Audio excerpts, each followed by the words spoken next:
Well, Alice, it's fantastic to see you. It feels like an age since you last boxed in the competition at the K2 Arena in Crawley, winning the British title. But I know there's been a lot going on in your life. There's sort of boxing's taken a bit of a backseat. But Saturday, June the 14th, you're back, and you're not just back for a warm-up fight. You're not back to sort of get yourself back into the groove. You're diving straight in at the deep end, dropping to a new weight. The European title is on the line, and you're up against probably your toughest opponent to date in Mel Tout. So before we crack on, just wanted to sort of catch up, find out what you've been up to, and then we'll dive straight into finding out a little bit more about your fight camp, about preparations, and ultimately, can you win the European title on June the 14th? Absolutely. Absolutely. So I can't be defeated now, can I? Well, I was going to say, the record is pretty formidable. Yeah. I mean, in every fight that you've been in, you've found a way to win. You've had such a range of opponents. I look back at your kind of resume, and you've had the likes of Kirsty Short, Gemma Rueg, to name but a few, Paula Buckmaster at the very start of the Troxy.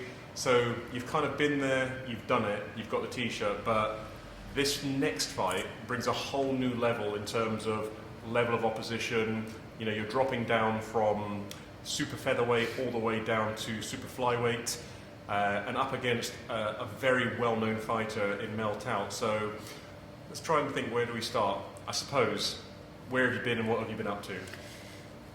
I have been nowhere really, just plodding on with life. Life's busy, with my own business, dog, but, things happen in life. So you just sort of, boxing never really took a huge, I didn't get rid of it completely, but it didn't give me what I needed. So I chose to look at doing something else. I needed a bit of a boost in confidence, and boxing weren't going to give me that. So I chose to do a fitness photo shoot, and just put my body through absolute hell, basically. But it done what it needed to do. And there was times where I toyed with the idea of, do I need to have that fight? I know we'd spoken about it a couple of times, trying to get me in to have a fight, and then it flopped, and then it wasn't the right time.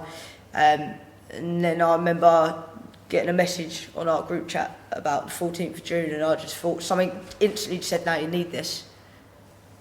And clearly I did. So yeah, I'm back.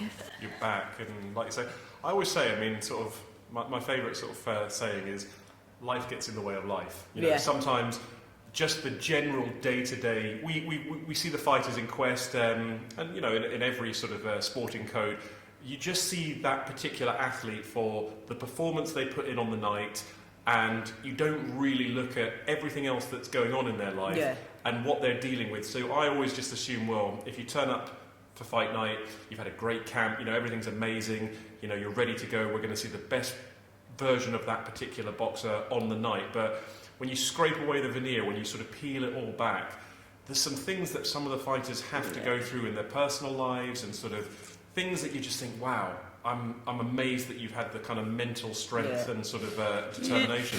You don't know what goes on behind closed doors. You can sit there and, like you say, you have a really good camp. You sharp on the night. It's 8 weeks of going to training every evening. But then, as for me, for the last 6 months, or around Christmas time, I was leaving the house at 5 o'clock in the morning, getting in at 9 o'clock at night, and that wasn't with boxing. That was just me having to stay out of the house because that's what I needed to do. So then throwing in boxing in with that as well, it wouldn't have been sustainable. And I had my best mate was like, I don't think your head's going to be in it, and you can't lose your head, because if you lose your fight, that's it, you're done. And life does get in the way, and boxing's a mental challenge. But if you can't come in and leave the stuff at the door, it's never going to happen. So unless you're in that mind frame that you can leave it, there's no point doing it. Yeah, they talk about in sports psychology, in the zone, and you've got to be in the zone. Especially, there's so many different sayings. You don't play boxing, but it's so true. If you go out on the football pitch and you're not quite there mentally, and you have a bad game, you walk off the pitch, you're annoyed, but ultimately you walk into the ring and you're not mentally switched on, you're not there, you get hurt. So it's a very, very tough sport, and there's so many layers to it. Like I say, people don't realise that when you climb through the ropes to get to the level that you've got to, and what you've had to go through physically, mentally, sacrifices. There's been bumps in the road. Training camp hasn't gone well this week. You've picked up an injury, but you work through it. Yeah. People don't realise to get through those ropes is just an achievement in itself. Yeah, definitely. It's a war to get to it is. I mean, the fighting side of it's probably the easiest side. But the minute you walk in that ring, if you lose your head for 30 seconds, like you say, you could be really hurt. For me, I could lose my record. So I don't want that happening. So it's not going to happen. So you have to be on top of the game. Yeah. So yeah. No, it's true. Like you say, you mentioned it there. Undefeated record. I'd say it's the longest undefeated run in the Quest competition outside. Well, with any fighter, both in the sort of male and female divisions. You've always, like I say, turned up and delivered on the night. You've had some tough assignments, and you've always prevailed. And I think with this fight, fighters always say, I need a fight to get up for. I need to think that the person in the opposite corner on fight night is genuinely there and can genuinely beat me if I don't turn up and basically bring my A game. And I think with Mel Tout, you've got somebody who is coming into this fight who has got the ability, who has got the skills to really cause problems if you're not there. And I think that's what makes, for me as a promoter and a matchmaker, the ultimate sort of, that's what people want to see. And I think for you, it gives you that kind of focus and drive to, that you've got to turn up to training, that you've got to put the road work in, that you can't cut corners, because ultimately, when you start cutting corners, we don't really see the real Alice Climpson. And I know that you really want to turn up on this night because it means so much to you for lots of reasons. But to become a European champion and return and continue that undefeated record, that's probably the biggest motivator. Oh, absolutely. And I remember back to when I fought Gemma Reg and she was undefeated, and the hunger it gave me before we even got matched. I remember Will mentioning it to me, and I was like, absolutely not. I can't do that. Like, there's no way she'd take my head off. And then a couple of weeks later, I was like, nah, actually, come on, let's do it. And I was the first person to beat her. So this girl's going to come try to take my head off, along with my belts. So it's definitely what I needed. I don't want to go in there easy work or believe it's going to be easy. I don't want to be sloppy. There's things that I've sort of changed the way of my thought process. I do things a lot differently now than I did 2 years ago. So I'm excited to see how I can go in the ring and perform and show everyone why I am undefeated. I remember one of the comments from the commenters, it might have been Kirsty's fight, where he said, I look nothing like, I can't remember what it was, I look nothing but a boxer, or something like that. And now I'm like, actually, let me show you, I do look like a boxer. So yeah, hopefully I can just go in and not do my usual walk straight through them, but have a good fight. I think I always say, and I'll try and phrase this the right way, but you can teach somebody to box, but you can't teach somebody to be a fighter. Yeah. And I think that and this is not sort of a criticism in any way, you are a fighter, but that means that the attributes that you've got, that you can get in there, you can dig deep, you can bite down on the gum shield, you can make the fight turn into the fight that you want just through dogged determination and sort of like a desire to win.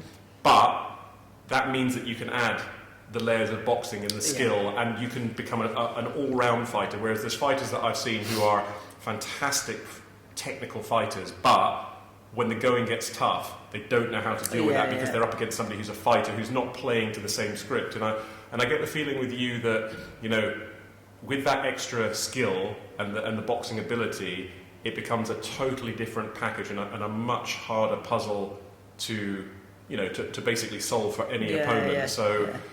For yourself, I know that I've seen the pictures on sort of socials and the transformation that you went through, and it was quite incredible. So you've obviously not been just sitting on the sofa eating pizza and waiting for the phone no, to ring. No, absolutely not. God, I wish my head could allow me to do that sometimes. But no, definitely not sat on the sofa. You've not had Domino's on speed dial. No, absolutely not. But this is a new weight.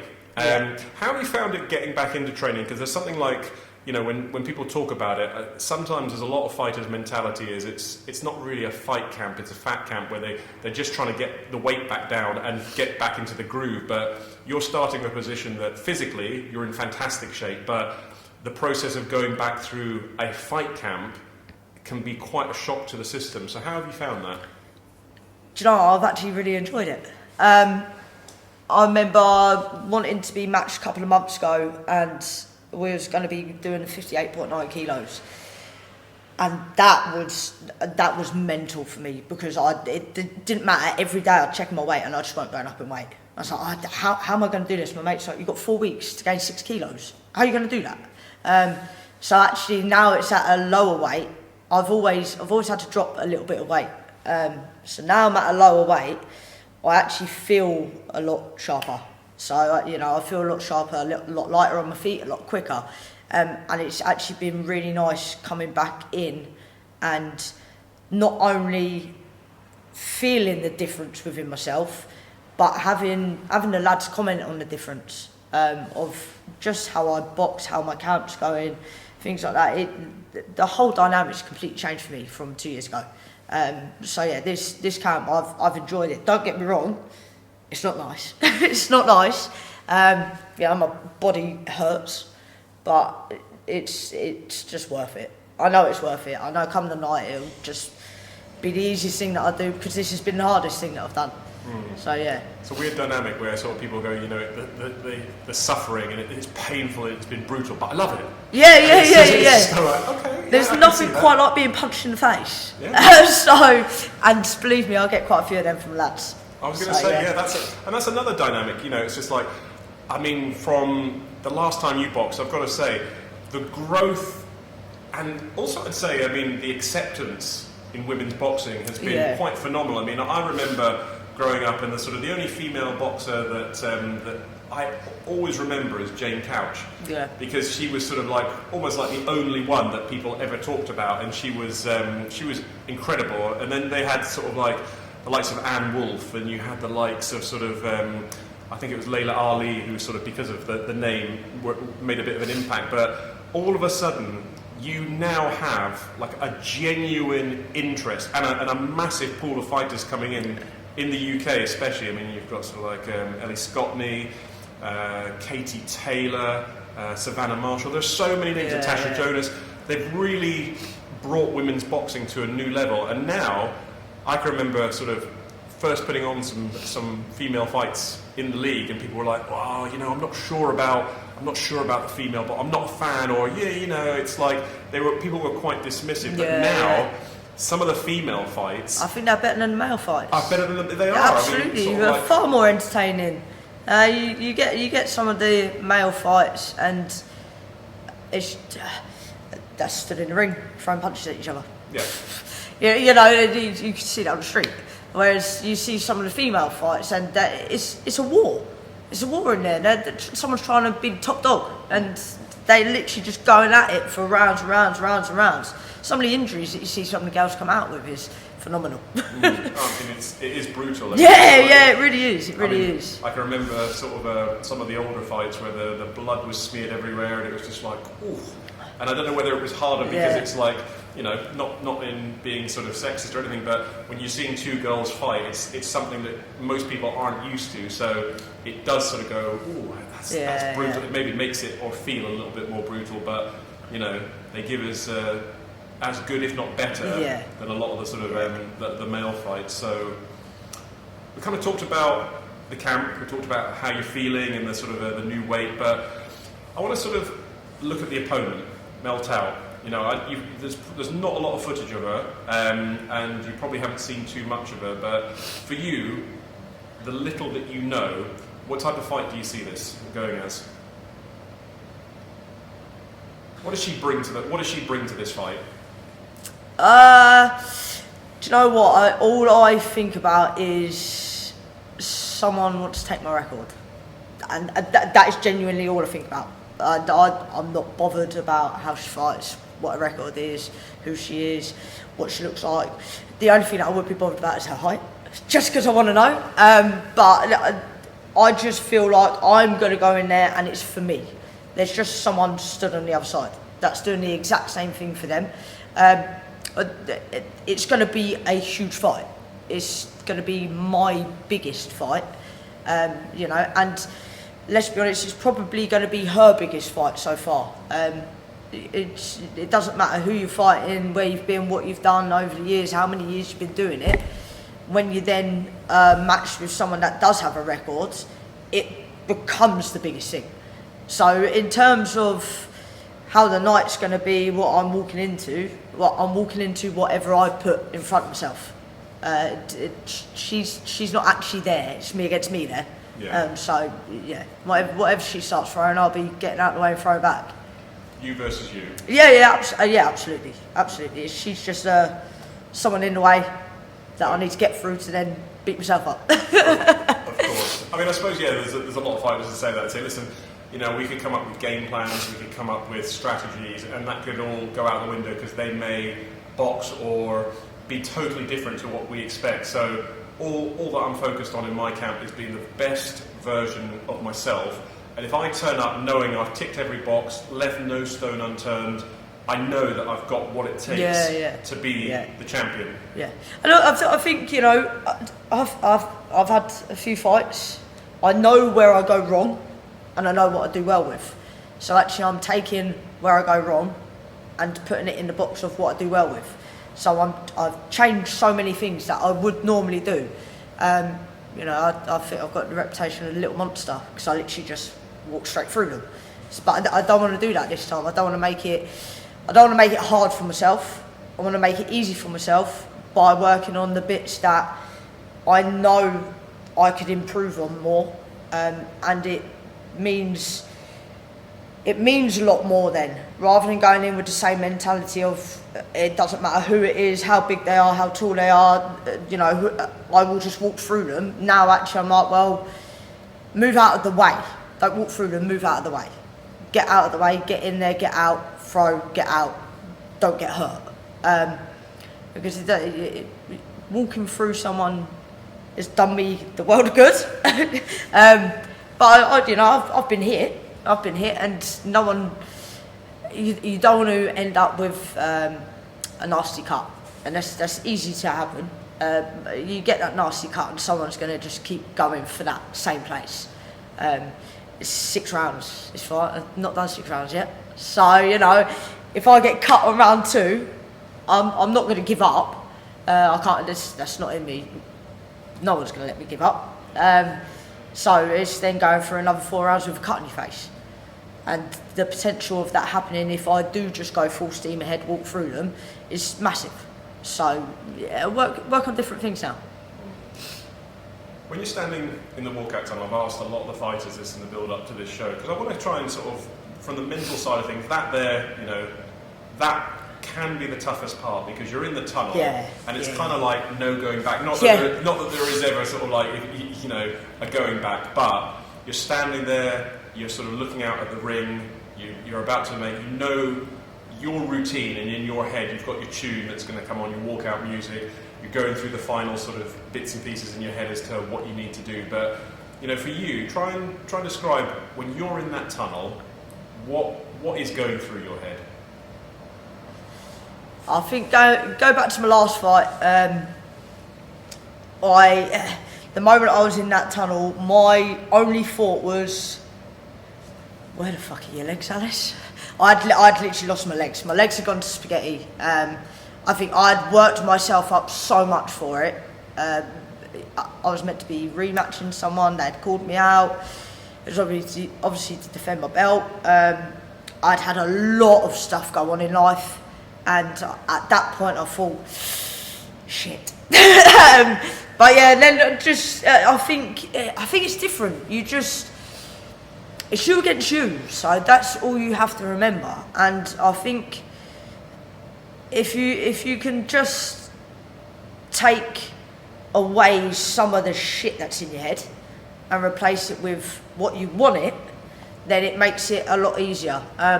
But yeah, I remember my legs being absolute spaghetti, and I thought, oh my God, how am I going to do this? Yeah, so I think it'll be different this time around, completely different. Because again, life's been different. There's things been thrown in the mix right at the beginning of the camp, which has brought this fight to have a whole new meaning. So yeah, it's going to be different. It's going to be different. I suppose it's sort of, I mean, and I can only speak from kind of personal experience, but, you know, we all go through those kind of sort of elements or phases of doubt, and it's kind of like, it's almost like liberating or enlightening when you suddenly go, do you know what, I've got this. Yeah. It's like, I know, because, like I say, nobody will appreciate what you do, whether that's within the boxing or the journey on the kind of sort of, on the sort of strength and conditioning, the weightlifting, the sort of what you've gone through to get to that condition. Nobody will appreciate what that's taken except for somebody else who's also gone through that. But when you get to that stage where you go, do you know, I can do this, and you almost like, it gives yourself permission to say, yeah, I'm not going to doubt myself anymore, I'm going to, and you've done that time and time again, so for this, like you say, the fun part is the fight. The training, the sort of the overcoming the obstacles to get to that night. Everything's just about that journey to get you to fight night, and then you get to enjoy it, and that's almost like, that's the reward. I'm not sure all fighters will see that. It is a reward. You get to go in the ring and dance. That's it is, one last dance. One last dance. So yeah. Well, I know this is going to be a fantastic fight. Every time you've laced the gloves on, every time you've climbed through the ropes, you've always entertained, you've always produced the goods. And I know that they always say in boxing you need a good dance partner. And I think sort of Mel Tout is coming to dance. She's ready to put on a performance of her own, and she, as I say, genuinely believes that she can win this fight. So when you've got those ingredients and you've got two I would say on the circuit, the two best flyweights probably out there, who are going to sort of meet, and that's a very rare thing as well, where people were prepared to put undefeated records, reputations, belts on the line to prove they're the best, and that's how it should be. I think the fans, your fans, Mel's fans, just generally the Quest fans on the night are in for something special. I think it could be the fight of the night. Absolutely, it's got the potential to be. Well, so yeah, it'll be good. It'll be good. Well, Alice, it's a pleasure to talk to you, and great to have you back in the competition.